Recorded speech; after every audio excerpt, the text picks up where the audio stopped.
1500년 전 울릉도 바다에 나타난 신라 함대. 신라군 총사령관은 이사부 장군이었다.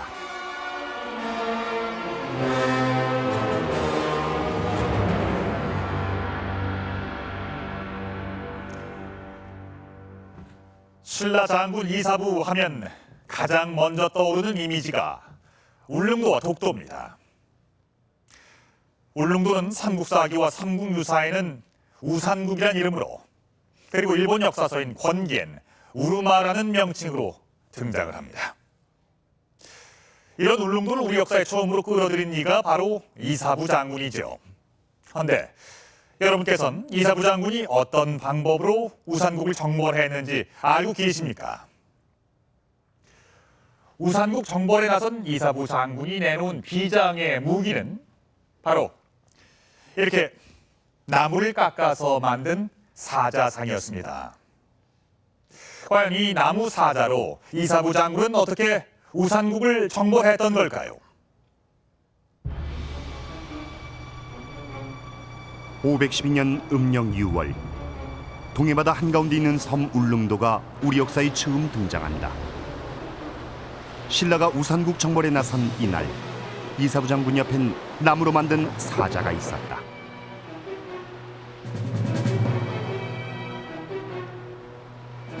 (1500년) 전 바닷길로 이틀이나 걸리는 나라 우산국은 신라인들에게 미지의 나라였다.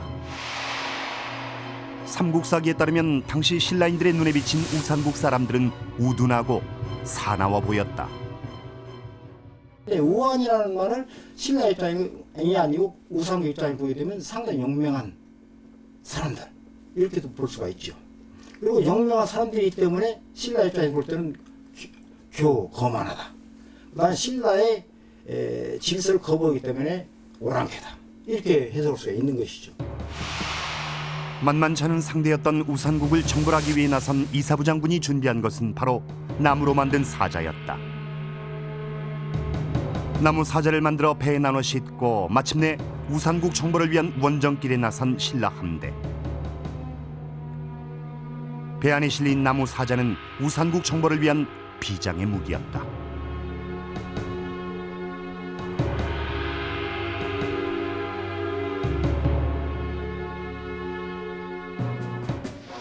당시 나무 사자가 어떤 모습이었는지 기록엔 남아있지 않다. 신라인들의 생활 문화가 담겨있는 토 위엔 당시 사람들이 흙으로 만든 각종 동물상이 있다. 실제 눈으로 확인한 동물은 물론 상상 속의 동물까지 그 종류도 다양하다. 하지만 사자는 없다. 한반도에는 사자가 살지 않았죠. 그러면서 이제 불교의 유입과 함께 그 불법 수호신, 불교를 수호하는 수호신으로서 사자가 한반도 문화에 유입이 되는데요. 불교와 함께 들어오게 됩니다. 불교의 발상지인 인도는 사자의 본고장이다. 기원전 3세기 만들어진 아소카왕 사자 주두는 인도 최초의 통일 제국인 마우리아 왕조의 최전성기를 상징하는 불교 유물이다. 불교의 전례와 함께 신라에도 사자상이 나타난다. 이사부의 나무 사자가 만들어진 지 100여 년이 지난 후 제작된 사자상이다. 인도에서 중국을 거쳐 한반도로 들어온 사자는 불법을 수호하는 신비스러운 동물이었다. 통일신라 시대에 보면 사자가 엄청나게 많이 만들어집니다. 통일신라의 대표적인 동물을 이야기하라고 하면 저는 사자라고 생각합니다. 그럼 그 이전에는 보호신라는 전혀 없던 게 신라에는 갑자기 많아지게 되는데 그 사이에 이사부 장군이 나무로 만든 사자를 활용했다는 것이죠. 나무 사자를 만들어 우산국 정벌에 나선 신라 장군 이사부. 그는 왜 나무 사자를 만든 것일까? 그 이사부 장군은 불교라는 새로운 사상과 그 새로운 사상과 함께 들어온 아주 이상하게 생긴 동물인 사자를 봤을 것이고, 그다음에 그 사자를 이사부 장군의 전략적으로 아마 군사적인 전략적으로 이용했을 것이 사자가 아니겠는가. 지난해 이사부 역사문화축전 나무 사자 깎기 대회에서 대상을 수상한 이성복 씨. 그는 이사부가 만든 나무 사자를 재현하기 위해 통일신라시대 사자상에서 영감을 얻었다. 기계의 힘을 빌리지 않고 사자상을 깎으려면 최소한 한 달이 걸리는 지난한 작업이다. 상대를 위협하기 위해선 위협적인 모습으로 만드는 것이 가장 중요했을 것이다. 사자상을 만들면서 가장 신경 쓴 부분은 머리 부분이었다. 전쟁에서 상대를 제압할 수 있는 위용을 가진 사자상을 만들기 위해서다. 무섭다고 생각했겠죠. 엄청 무섭다고 생각했겠죠. 못 봤었던 동물이니까 굉장히 무섭다 생각을 했었겠죠. 나무로 만든 사자였지만 사자를 처음 본 우산국 사람들의 놀라움은 컸을 것이다. 사자상을 앞세운 이사부의 전술은 주요했고 이사부는 별다른 전투 없이 우산국 공략에 성공한다. 우산국 사람들을 위협할 때 너희들이 복종하지 않으면 이 동물들을 풀어놔서 다 너희들을 해야겠다 이렇게 된단 말이죠.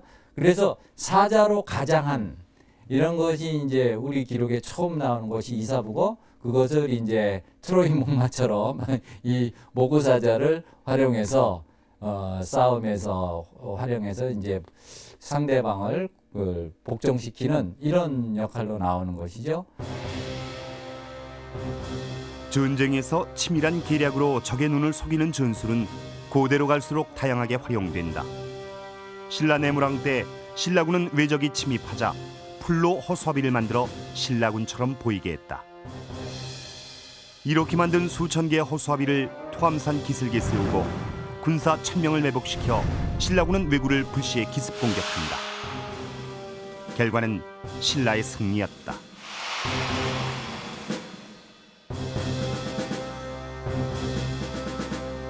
싸움에서 이기기 위해선 지혜로운 전략이 필수적이다.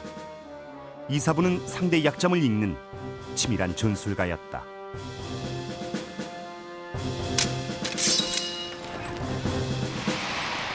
탈해왕 때 장수 거도가 말놀이로 인근 두 나라를 정복한 것처럼 이사부는 싸움에서 계략을 이용할 줄 아는 장수였다.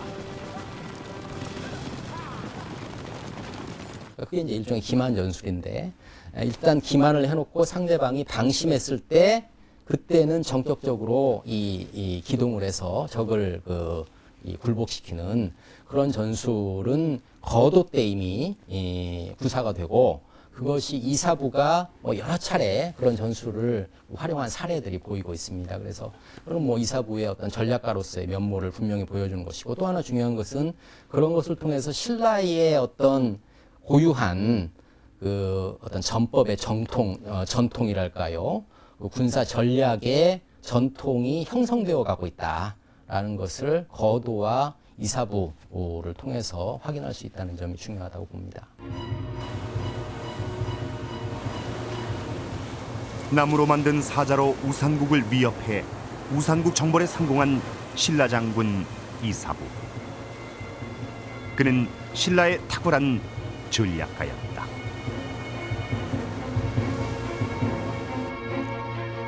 (1500년) 전 이 나무로 만든 사자를 이용해 우산국을 정벌했다니 그 전술이 놀랍지 않습니까? 도대체 이사부란 사람은 어떤 인물이길래 이런 책략을 썼는지 궁금합니다. 그런데 기록에는 이사부란 인물이 언제 태어나서 언제 죽었는지 그 생물연대조차 밝혀져 있지 않아 궁금증을 더하는데요. 이 신라 장군 이사부, 그는 과연 어떤 사람이었을까요?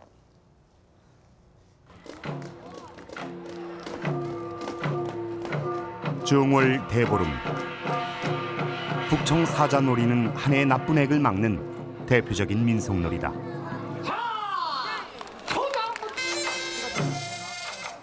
백수의 왕 사자가 나쁜 액을 물리치는 힘이 있다고 믿었기 때문이다.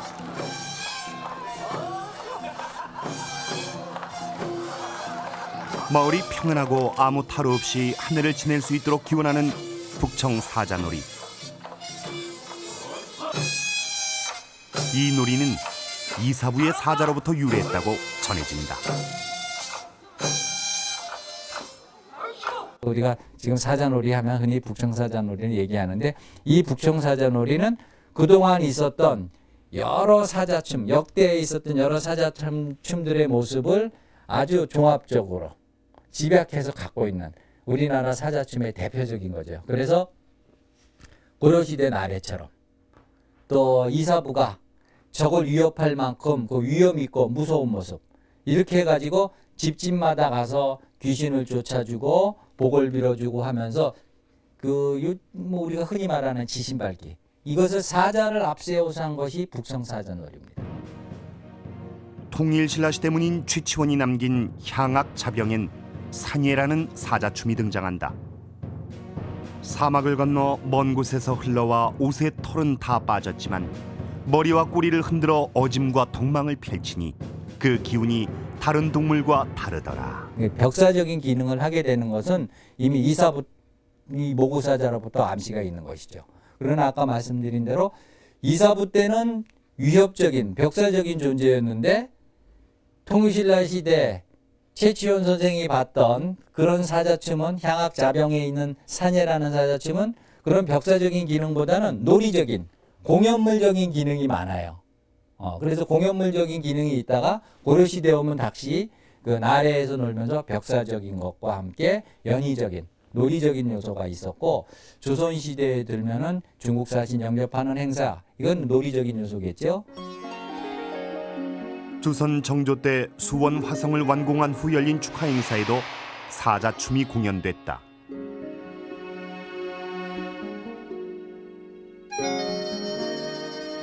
평양감사가 잔치하는 모습을 그린 이 그림엔 청사자와 황사자가 나와 춤을 추며 흥을 돋운다.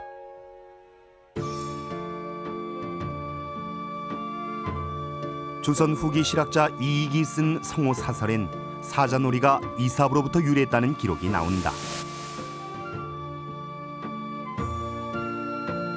우산국을 정벌한 이사부의 나무 사자는 그 후 민간에 전해지면서 악을 물리치는가 하면 놀이로까지 다양한 형태로 비운화했다.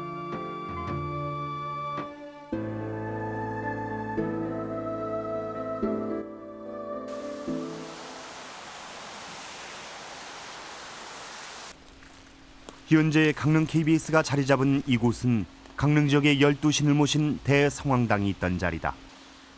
여긴 지금도 대성황당의 산항숲이 그대로 남아있다. 과거의 그 대성황당의 자리가 바로 요 자리가 되겠습니다.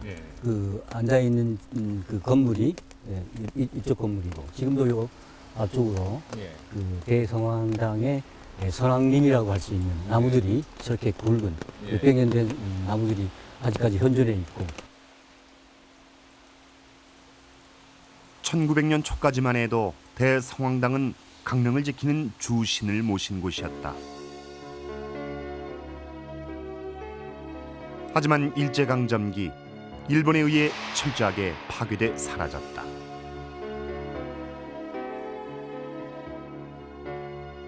(1930년대) 강릉 단오제를 조사한 일본 학자 아키바 다카시는 조사 자료에서 12신 가운데 한 사람이 신라장군 이사부라고 밝히고 있다.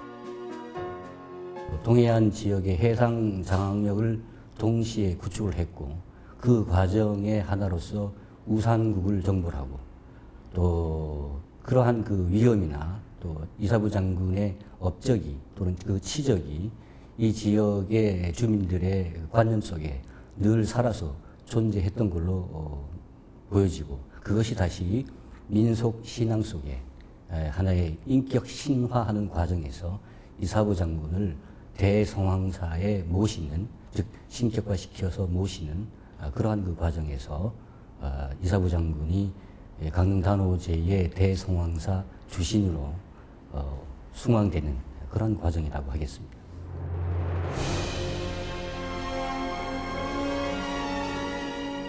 (1500년) 전 이사부의 모습을 그리고 있는 권오창 화백.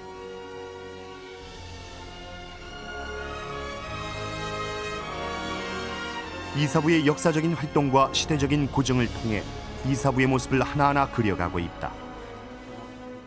지금 우리 삼척, 또 강릉, 그 군주로 활동하던 시대가 한 20대 정도의 나이였는데 그때로 할 것인가 아니면은 병무령으로서 그 나이 많은 시대에 가서 활동하던 그 진흥왕 시대의 임을 할 것인가 그 부분에 대해서 상당히 그 토론이 깊었습니다. 그래서 결국은 울릉도를 복속시키는 활동의 가장 정성기였던 한 20대 후반에서 30대로 하자는 그 연령대를 이제 결정지었고요. 우산국 정벌에 나설 당시 이사부의 나이는 혈기왕성한 20대였다. 삼국사기에 따르면 성은 김씨, 내물왕의 4세손이다.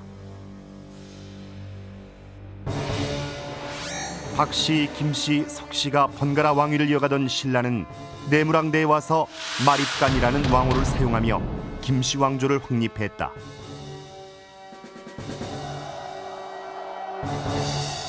그러나 당시 왕권은 미약했고 외구의 잦은 침입으로 혼란이 끊이질 않았다.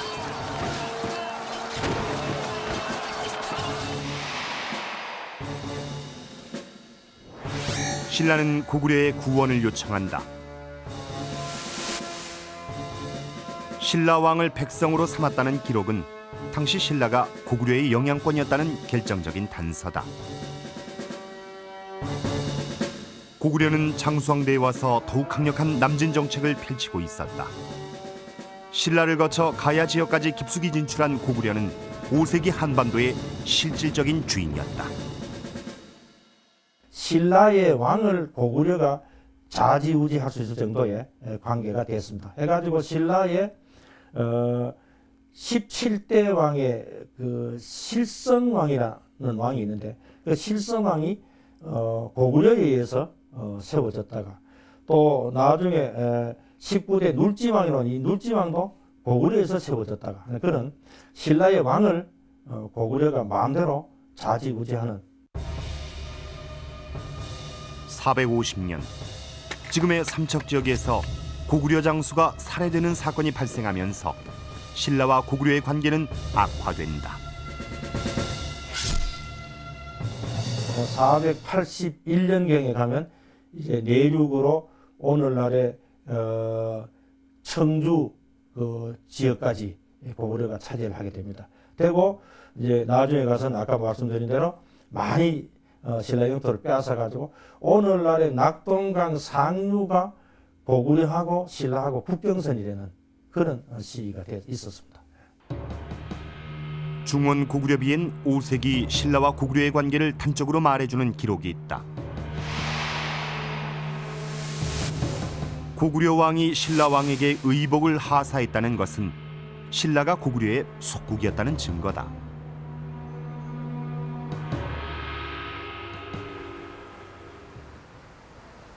(470년) 자비왕 때 축성된 삼년산성은 그 이름도 성을 쌓는데 3년이 걸렸다는 데서 유래했다. 성 높이가 무려 10m가 넘는 삼년산성은 돌을 이용해 쌓은 대표적인 신라 산성이다. 정상에서 사방이 한눈에 내려다보이는 이 성은 경주에서 한강 유역으로 가는 길목에 있는 최고의 요새였다. 바로 이곳을 거점으로 5세기 후반 신라는 한강으로 나아가 고구려를 압박하기 시작했다. 삼년산성은 신라의 북진기지였다. 바로 이 삼년산성이 그런 신라가 고구려의 그런 종속 관계에서 벗어나려는, 그러면서도 신라가 삼국에서의 그 중심 세력으로 발돋움하려는 그런 측면에서의 의미를 가진 그런 산성이라고 볼 수가 있겠습니다. 5세기 중반부터 신라는 고구려의 남하를 막아내고 북진을 꾀한다. 삼년산성을 내륙의 저지선으로 삼아 고구려에 맞서는 한편 동해안의 북방 진출에도 적극적으로 나선다. 당시 신라의 동해안 변경을 지켰던 이가 바로 이사부 장군이다. 신라는 북진 정책을 펼치면서 동해안 지역에서 고구려의 세력권이었던 곳을 되찾기 시작한다. 영진리 고분군은 뭐 이제 아까도 말씀드린 바와 같이 서쪽서부터 강릉 영진리 고분군은 당시 상황을 말해주는 대표적인 유적이다. 과거엔 많은 수의 무덤이 있었던 것으로 추정되지만 현재 확인된 무덤은 2곳. 굉장히 시간이 많이 소비가 되죠. 연안수로를 이용한 게 거의 돌을 쌓아 만든 이 무덤은 전형적인 6세기 신라식 뭐 석실부입니다. 일본 서기에도 나오지만은 이 고분이 갖고 있는 의미는 바로 신라의 거점 지역, 거점 지역의 중요 지역에다가 많은 사람을 이주시키고 그 다음에 거기에 더불어서 이제 많은 고분들이 축소될 수밖에 없는 상황이었죠. 따라서 이 고분이 축소됐던 그 배경은 신라의 북진과 연관돼 있고요. 그 다음에 이 지역의 중요성을 다시 말하면 전략적인 기지로서의 중요성을 대변해준다 이렇게 말씀드릴 수 있습니다. 당시 동해안에서 가장 중요한 신라의 전략적 요충지는 실직주, 지금의 삼척이었다.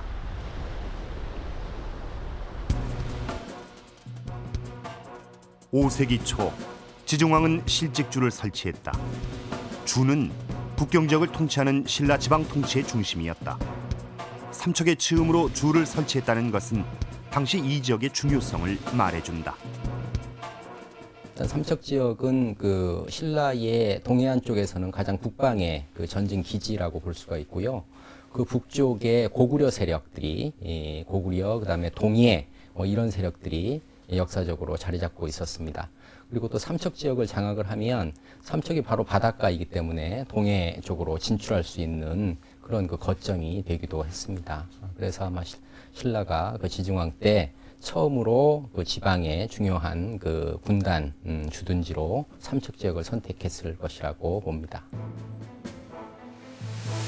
이사부는 바로 이곳 실직주의 첫 번째 군주로 임명된다. 이때 신라의 군주는 한 지역을 고정 배치된 것이 아니고 원정군 사령관의 성격도 가지고 있으면서 지방 통치자의 성격도 겸해서 가지고 있는, 그래서 그 사령부가 삼척에 있다가 다시 사령부가 강릉으로 옮겼다가 뭐 이런 식으로 변천하는 그런 모습. 그 첫 번째 그 지방 통치자가 이사부입니다. 지중왕은 동해안 변방 총책임자로 이사부를 선택한 것이다. 그는 왜 이사부를 실직주의 군주로 임명한 것일까? 이사부와 지중왕은 숙질 관계로 저들이 보고 있습니다. 근데 그 지중왕이 왕이 될 때 나이가 64살이라고 기록에 나와 있는데 적어도 이사부를 파견할 정도는 지중왕은 거의 70이 다 된 그런 분입니다. 그런데 이때 이사부의 나이는 이사부 이후에 활동을 계산해 보면 한 20대밖에 되지 않습니다. 20대의 그 젊은 그 이사부를 파견할 때는 그냥 뭐 이사부가 인물이 출중하다 이게 아니고 왕과의 그런 아주 가까운 그 친척 관계 이게 작용했다고 보고 또 이사부 개인의 능력도 감안됐으리라 그렇게 생각합니다. 지중왕은 실직군주 이사부에게 울릉도 정벌을 미용한다. 무슨 이유에서였을까? 고구려하고 왜가 만약에 손을 잡게 되면 신라 입장에서는 그 동북방이나 동남 방향에 두 개의 강대한 적대 세력을 서로 연대한 적대 세력을 이 마주하는 셈이기 때문에 대단히 그 위험한 상황이 초래가 되는 것이죠. 그러니까 그것을 막기 위한 하나의 방편이 바로 그 중간 거점인 우상국을 신라가 복속을 시키는 것입니다. 512년 음력 6월 마침내 이사부가 이끄는 신라군은 우산국을 향해 출발했다. 당시 신라의 미래는 이사부 장군의 우산국 원정 결과에 달려 있었다. 1500년 전 한반도는 동해 한가운데 있는 섬나라 우산국이 어떤 나라와 손을 잡느냐에 따라서 나라의 운명이 판가름 날 수 있는 그런 중요한 시기를 맞이하고 있었습니다. 바로 이때 우산국 정보를 책임지게 된 이사부 장군의 심정은 과연 어땠을까요? 삼국사기를 보면 우산국 사람들을 위력으로 정복시키기 어렵다는 기록이 있는데요. 구군이 달린 해상 원정 전투를 해야 하는 이사부 장군은 이 전투가 결코 쉽지 않다는 것을 알고 있었습니다. 육지에서 울릉도까지는 가장 가까운 거리가 무려 130km가 넘습니다. 지금도 바다를 건너는 것은 결코 쉬운 일이 아닌데요. 1500년 전 우산구까지 그 먼 곳을 정벌하러 나선다는 것은 대단히 어려운 일이었을 겁니다. 자, 그렇다면 이사부 장군이 이끈 신라군은 어떻게 이 원정길을 준비했던 걸까요? 맑은 날이면 육안으로 울릉도를 볼 수 있다는 서공대. 이곳은 관동대로의 길목에 있다. 울진에서 강릉으로 이어지는 동해안 육로였던 관동대로. 이 길은 지금도 쉽게 넘기 힘든 곳이다. 이쪽 동해안 지형이 이제 그 육로 교통은 굉장히 어려운 지형을 가지고 있기 때문에 대규모 물자나 군사의 이동은 주로 해로를 통해, 그래서 수로를 통해서 이동하는 게 굉장히 장점을 가지고 있습니다. 그래서 그 예전에 이제 고대의 전투나 전쟁은 주로 해로를 이용해서 대규모 물자나 인력을 빠르게 수송하는 그런 방법들이 굉장히 많이 사용됐을 걸로 저는 추정을 하고 있습니다. 예. 삼척의 군사령관이 된 이사부는 가장 먼저 선박의 이용을 지도화하고 정비하는 데 나선다. 이미 5세기 중후반부터 신라는 본격적인 해양활동 능력을 강화했던 것 같습니다. 이를테면 전함의 존재가 등장하고요. 전함을 수리했다는 기록도 나오고 있습니다. 뿐만이 아니라 당시 국제관계로 볼 때 고구려 남진을 저지하기 위해서 신라는 북상을 했는데요. 특히 전투가 벌어진 지역 중에 하나가 바로 해안가 지역에 있습니다. 실직주의 군주가 된 이사부는 선박을 정비하면서 우산국 정벌을 위한 준비에 들어간다. 7년 후 하슬라주, 지금의 강릉의 군주로 옮겨가 우산국을 정벌하기까지 이사부는 튼튼한 전선을 만드는 데 큰 힘을 기울였을 것이다. 당시 신라 선박에 대한 기록이나 유물은 현재 남아있지 않다. 그러나 500년 후 동해안 지역에서 활동한 고려 과선을 통해 신라 배의 모습을 추정할 수 있다. 동해를 건넜던 이사부 함대의 신라 선박은 고려 과선과 어떻게 닮아 있었을까? 근데 옛날에 조선 또는 선박의 발달은 적어도 한 선종이 어떤 하나 배의 한종이 선정돼서 시작됐다고 하면은 그것이 적어도 200년, 300년, 많게는 한 5, 600년까지도 그냥 계속 흘러나오고 있거든요. 그래서 이사부 때의 과선의 그 형태가 거슬러 올라간다고 하면은 이사부 때에도 거의 그 비슷한 거, 조금 저 형태는 조금 다르겠지만 조금 더 일치하든가 또는 조금 더 덜 발달된 그러한 전함이었을 거라고 추정은 됩니다. 고대 선박 전문가인 이원식 박사의 도움으로 당시 신라 선박을 복원해 보기로 했다. 설계도는 이원식 박사가 직접 자료를 통해 고증을 거친 다음 작성했다. 고려 과선을 모델로 한 신라선은 이렇게 완성됐다.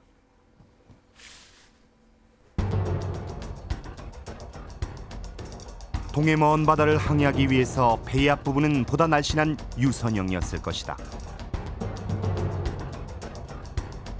높은 파도를 이겨내기 위해서 배 높이도 더 높았을 것이다. 바람을 이용하기 위해 돛대는 앞뒤 2개를 세우고 보다 효율적인 항해를 위해 노를 이용했을 것이다. 옛날에 배 하나에 사람을 이렇게 많이 안 태웠어요. 고려 때 이제 운영선 같은 걸 보게 되면 대개 30명, 50명 태우는 게 이제 대개한 중선이고, 그다음 한 70명, 80명 된 게 대선이거든요. 그래서 지금 과선이나 이사부 정도의 배라고 하면 50명에서 한 80명 정도, 그 정도의 기선 인원을 가지고 있을 것 같아요. 이렇게 이사부 장군은 병사와 무기, 군량미와 식수, 그리고 모구 사자를 전선에 나눠 싣고 7년의 준비 끝에 우산국으로 향했다는 것이다.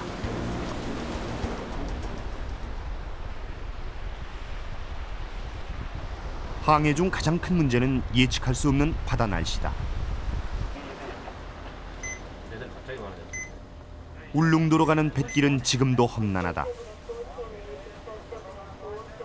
최첨단 인공위성 장비를 이용하는 최신 여객선도 악천후와 뜻하지 않은 기상이변 앞에선 속수무책이기 때문이다. 저희들 이제 항해학을 공부하면서 참 경이로운 그런 부분 중에 하나가 옛날 그 고대 그 항해술을 그걸 어떻게 그렇게 이제 수립을 하고 했는지 참 그거 보면 배우는 입장이지만 사실 참 경이롭다고밖에 할 수 없죠. 그런데 그 대신 그만큼 많은 희생이 따랐을 거라고 봅니다.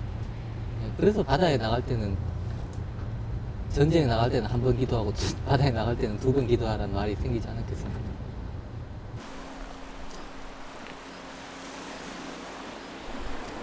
고대 항해는 바람에 의지할 수밖에 없다.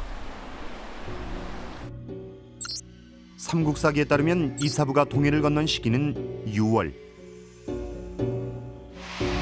기상자료에 따르면 1년 중 동해안에서 평균 풍속과 파고가 가장 안정적인 때가 바로 이 시기다. 동해 중부, 그러니까 동해권에서 울릉도를 갈 때 가장 좋은 적기는 그 뒷바람을 순풍을 받고 갈 수 있는 4월에서 6월 사이.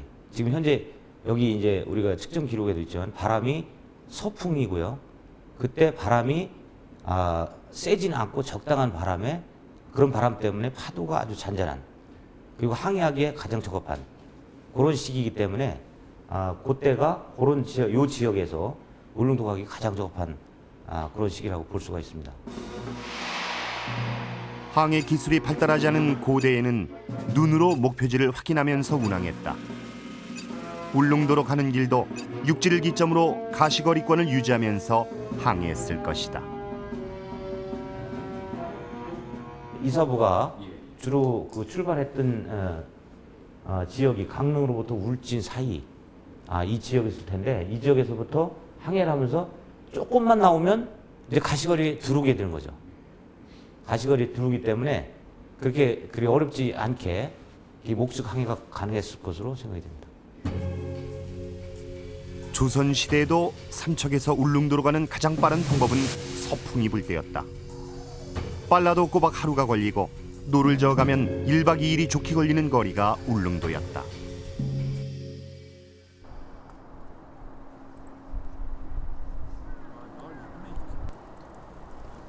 바람을 기다리는 곳이란 뜻의 대풍헌. 이곳은 조선시대 울릉도 독도 지역을 순시하던 관리들이 울릉도로 떠나기 전 머물던 곳이다. 순풍이 불기를 기다렸던 이 숙소엔 3년에 한 번씩 울릉도 독도 수토를 위해 정부가 직접 나서서 정기적으로 수색대를 파견했다는 기록이 남아있다.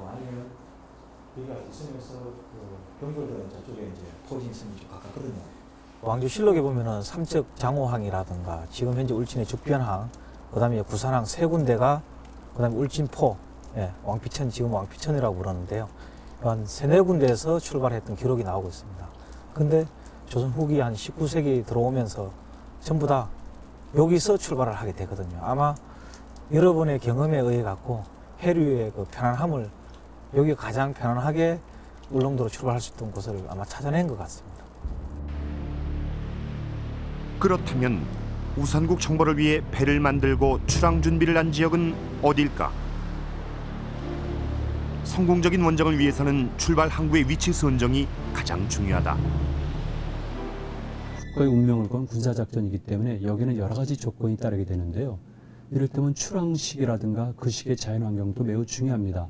뿐만이 아니라 대규모의 군선을 출항시킬 경우에는 군선을 건조해야 되는데 군선을 건조할 수 있는 제목을 구할 수 있는 임야가 주변에 있어야 되고요. 말 그대로 배후지가 있어야 된다는 겁니다. 또 한 가지는 대규모의 군선을 만들었을 경우에 군선을 숨겨둘 만한 많이 안정된 만이 필요하다는 겁니다. 이사부 장군의 출항지로 손꼽히는 지역 가운데 하나는 강릉 안인진 일대다.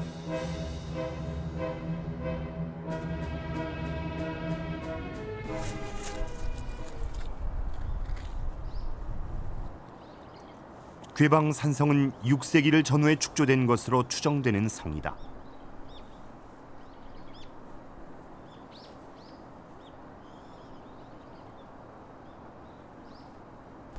아직 본격적인 발굴 조사가 진행되진 않았지만 성안에선 신라 토기편이 출토됐다.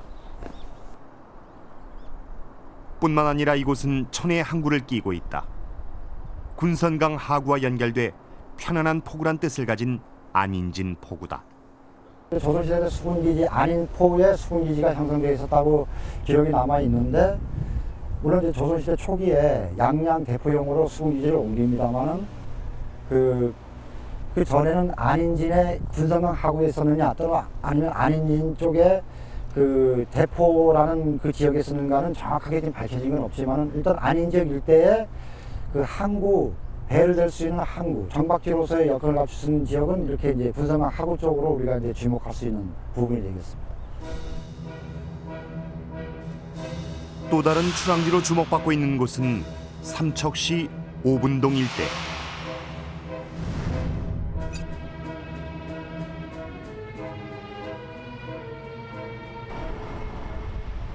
예로부터 이 일대 주민들은 대부분 어업에 종사했다. 바다에 기대어 살아가는 어민들은 지금도 용왕제를 지내고 민간 신앙을 중시한다. 이곳에서 나고 자란 정의범 씨도 마찬가지다.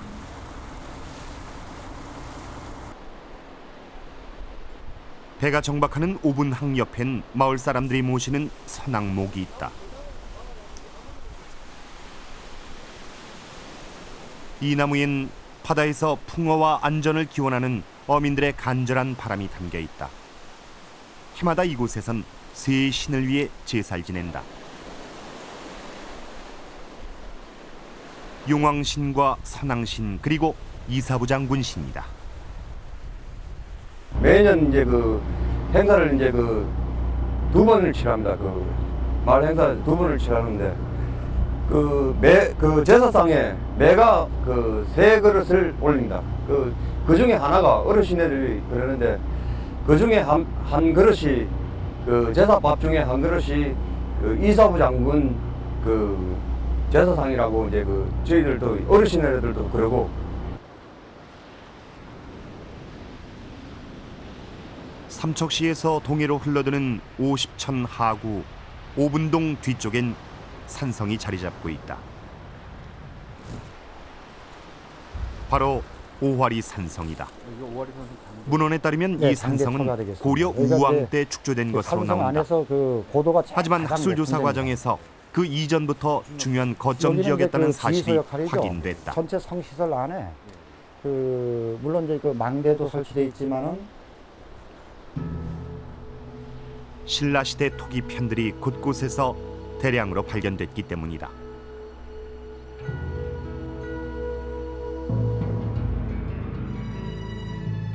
오화리 산성에서 출토된 유물 가운데는 6세기 신라 시대 토기와 기와 파편이 대량 발견됐다.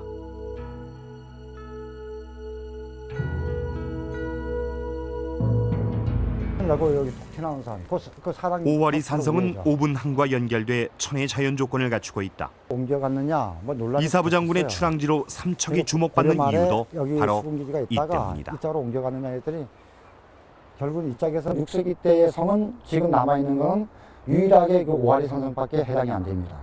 그래서 그런 자료를 우리 놓고 볼 때 이사부 장군이 실직주에 군주로 왔을 때 이 역시 수군하고 관련돼서 연결시키면은 이 오화리 산성이 가장 유력한 장소 중에 하나다 이렇게 지금 판단하고 있는 겁니다.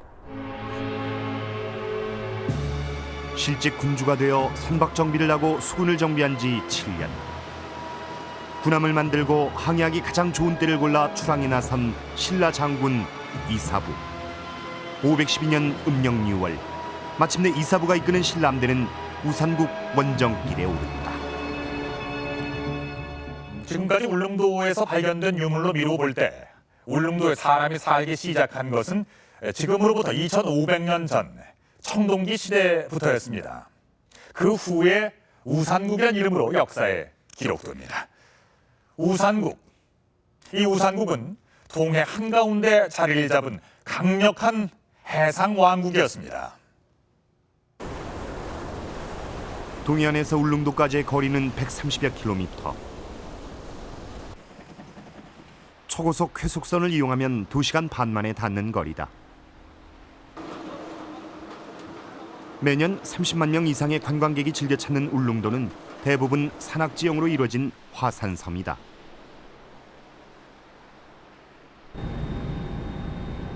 기암절벽이 장관을 이루는 바위엔 숱한 전설이 전해진다. 그중엔 이사부의 우산국 정벌 당시 상황을 말해주는 바위가 있다.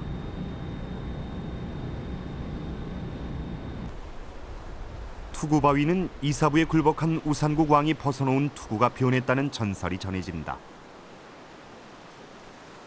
우산국을 정벌한 뒤 바다에 던진 나무 사자가 바위로 변했다는 사자바위까지. 1500년 전 우산국의 역사는 전설로 전해진다.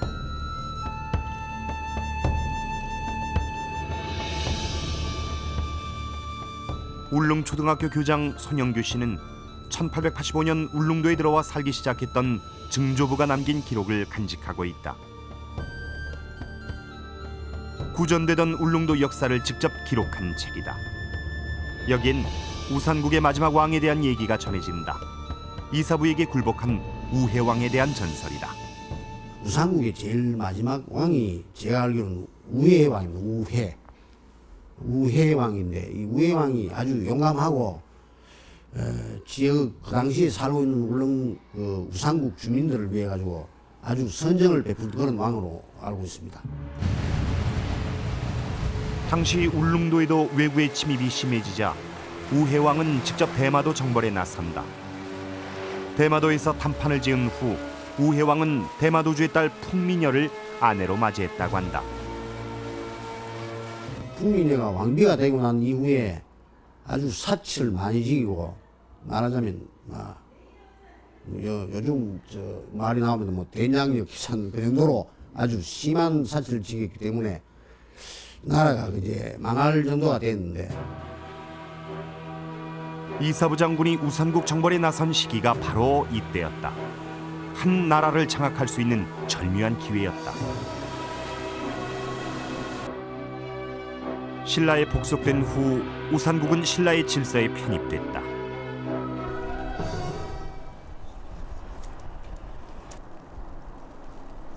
사동리에서는 도로공사 중에 발견된 고분 발굴이 한창이다.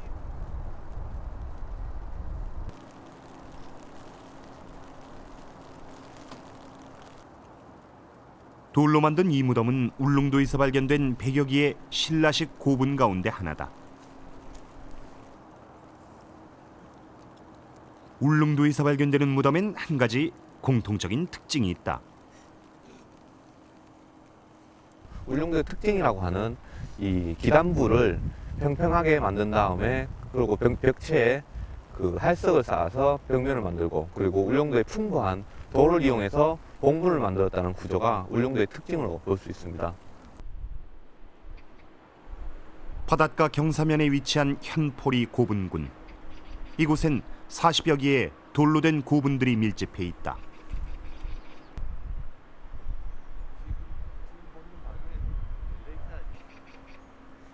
산 경사면에 기단을 쌓고 돌로 봉분을 만든 남서리 고분군은 현포리와 함께 6, 7세기 신라시대 양식을 따르고 있다.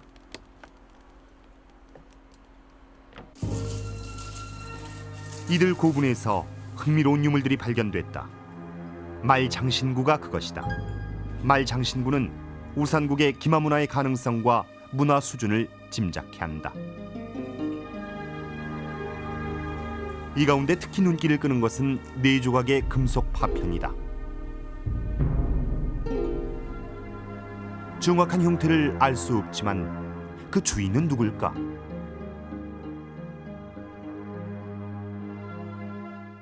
금동관을 소지하기 위해서는 그 나름대로 경주 중심 세력, 신라 중심 세력으로부터 인정도 받아야 되겠지만, 그러나 한편으로는 자체 내에 그런 수장층이 있다는 것을 과시하거나 입증하는 그런 것이기 때문에 저는 그 외부로부터의 인정도 그것도 이제 그런 관점에서도 할 수 있지만 거꾸로 안에서 그런 상당한 집단이 성장을 해서 그 우두머리가 위세를 또 과시하는 걸로 그렇게 자체적으로 또 이렇게 제작은 못했더라도 입수하지 않았을까 그렇게 생각합니다. 또 하나, 목이 긴 항아리를 비롯해 통일신라 시대의 대표적인 양식으로 만들어진 토기가 울릉도에서도 발견된다. 이는 이사부 정벌 이후 울릉도에 신라의 영향력이 계속되고 있었다는 또 다른 증거다.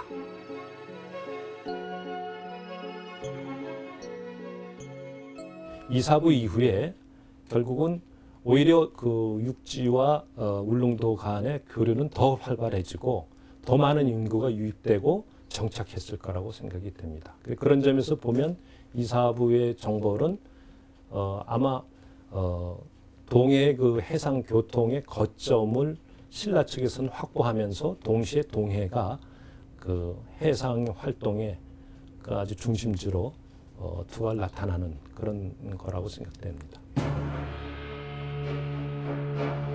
이사부 장군의 우산국 정벌 이후 신라의 대외 관계에도 큰 변화가 생긴다.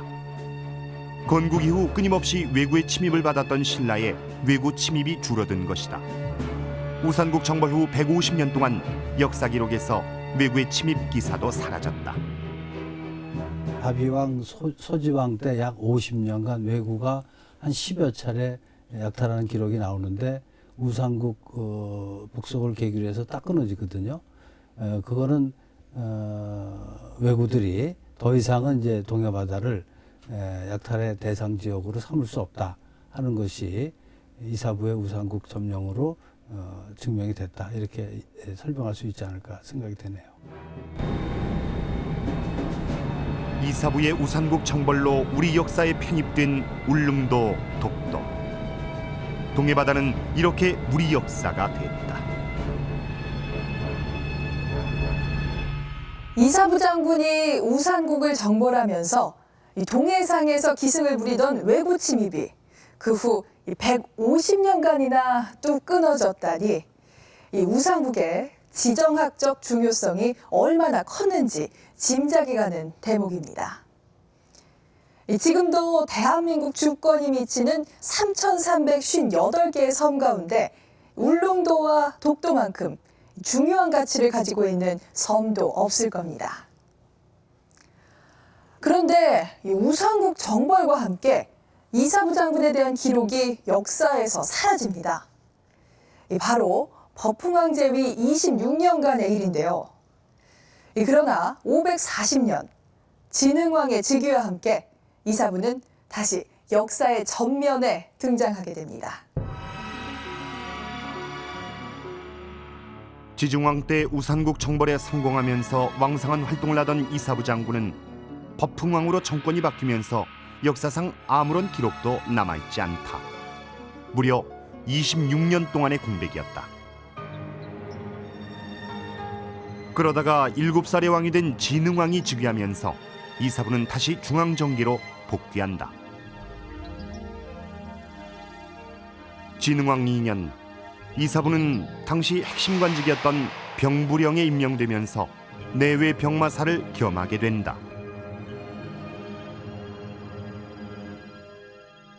그러니까 군사 분야를 장악하는 관부가 병부인데 그 병부에서 선박, 그다음에 선박을 이용한 여러 가지 그 유통 경제 부분도 병부에서 장악을 했다고 되어 있습니다. 그런 면에서 이사부가 당시에 병부령에 재임하고 있었을 때 그런 선박에 관련된 선박 운송이랄지 뭐 항해랄지 아니면 유통 분야 그런 일에 관여를 했던 것이 분명한 사실이고요.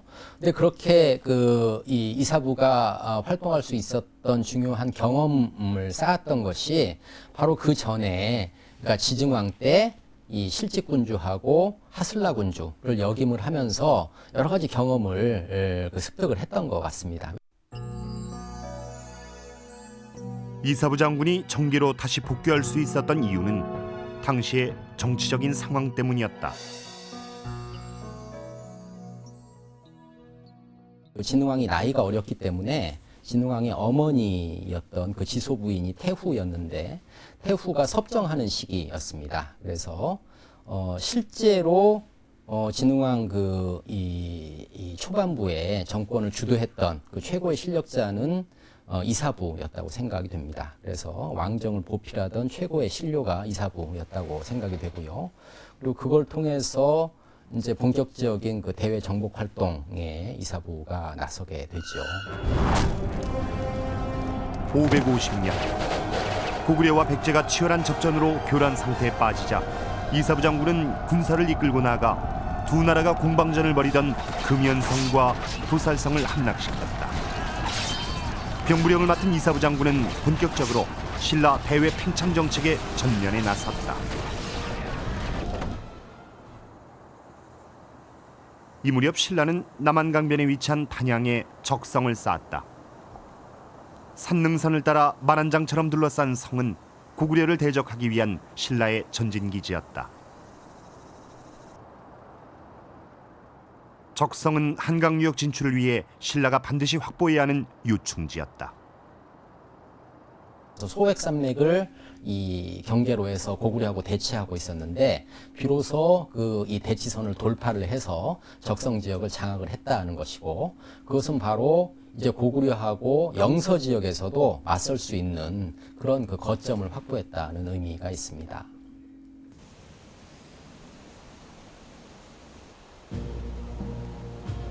적성 안에 세웠던 단양 적성비에는 적성 지역을 점령한 후 공을 세운 사람들에게 포상을 나눈 내용이 기록돼 있다.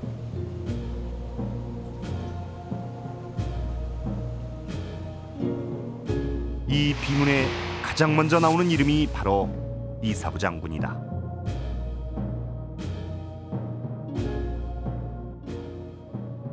단양 적성비라는 비에 제일 첫머리에 그 이사부에 대한 기록이 나옵니다. 그러니까 모든 그 이제 남한강을 점령하는 그 주체 세력이 바로 이사부다. 이런 걸 단양 적성비를 통해서 볼 수가 있습니다. 이것은 진흥왕 때 이사부의 역할이 이제 동해안에만 국한되지 않고 내륙으로 남한강 유역을 점령하는 데도 결정적인 역할을 했던 것으로 이렇게 생각이 됩니다. 100여 년 동안의 나제 동맹을 기반으로 신라는 백제와 함께 고구려 땅으로 북진에 들어간다. 뿐만 아니라 한강 유역을 점령한 신라는 서해 바다로까지 그 영역을 넓히면서 6세기 한반도의 새로운 강자로 떠오른다. 신라가 한강 유역을 차지함으로써 남양만 등에서 바로 중국으로 갈 수 있는 교통로가 확보가 되었습니다. 이게 신라한테 신라 국력에 굉장한 역할을 했고, 또 백제하고 고구려 국경을 서로 이렇게 떼어놓는 그런 또 의미도 있습니다. 그래서 신라의 한강 유역 점령은 결과적으로 신라가 후일에 삼국 통일하는 토대를 만든 것이다, 이렇게 보여집니다. 신라의 확장은 곧 가야 지역으로 이어진다. 강력한 철기 문화를 기반으로 성장한 대가야는 한때 신라를 압박하는 강력한 세력이었다. 하지만 6세기 말 대가야는 더 이상 신라의 상대가 되지 못했다. 신라는 가야를 압박하면서 영향력을 키워나갔다.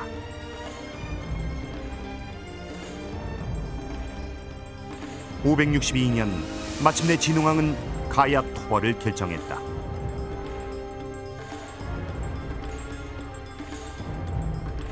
대가야 정벌에 나선 장군은 바로 이사부.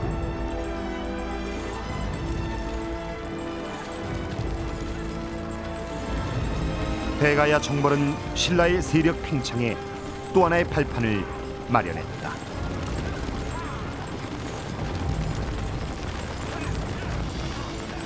가야가 주로 이 성장할 수 있는 기반은 대외 교역인데요. 그 대외 교역권을 신라가 장악을 했고, 또 하나 중요한 의미는 이제 백제가 신라하고 같이 가야를 사이에 두고 서로 경쟁 관계에 있었는데, 백제의 그 입김, 그리고 백제가 가야 지역으로 진출하려는 그 길을 완전히 차단했다라는 의미가 있습니다. 지중왕대부터 진흥왕대에 이르기까지 무려 70여 년 동안 신라의 영토 확장에 앞장섰던 신라 장군 이사부. 신라가 통일왕국으로 부상할 수 있었던 원동력은 바로 이사부의 우산국 정벌이었다. 우산국 정벌을 성공시킨 다음에는 그 여세와 그런 힘을 바탕으로 해서 신라는 다시 황해 지역으로 본격적으로 진출합니다. 그래서 그 이후에 신라는 경기만을 장악해서 황해 중부의 항로 해상권을 확보한 다음에 국제 질서에 본격적으로 진입을 했고요. 이런 걸 바탕으로 해서 끝내는 나당 동맹을 완성시키면서 백제를 쓰러뜨리고 나중에는 고구려마저 쓰러뜨리면서 우리가 흔히 얘기하는 삼국 통일의 사업을 달성시키게 된 겁니다. 나무로 만든 사자를 이용해 울릉도 독도를 우리 역사에 기록한 이사부. 512년 그가 지켜낸 것은 동해바다였다. 신라의 삼국 통일을 이야기할 때 가장 먼저 떠오르는 인물이 김유신 장군입니다. 하지만 그보다 100여 년 전 고구려의 속국이나 마찬가지였던 신라를 한반도의 강자로 만든 데에는 이사부 장군의 역할이 대단히 컸습니다. 밖으로는 유능한 장군이자 안으로는 신라의 역사 편찬을 건의해서 거칠부로 하여금 국사를 편찬토록 했던 그는 문무를 겸비한 장군이었습니다. 울릉도와 독도를 우리 역사에 처음으로 등장시킨 신라 장군 이사부. 그는 동해를 우리 바다로 개척하고 삼국 통일의 기틀을 마련한 당대 최고의 명장이었습니다.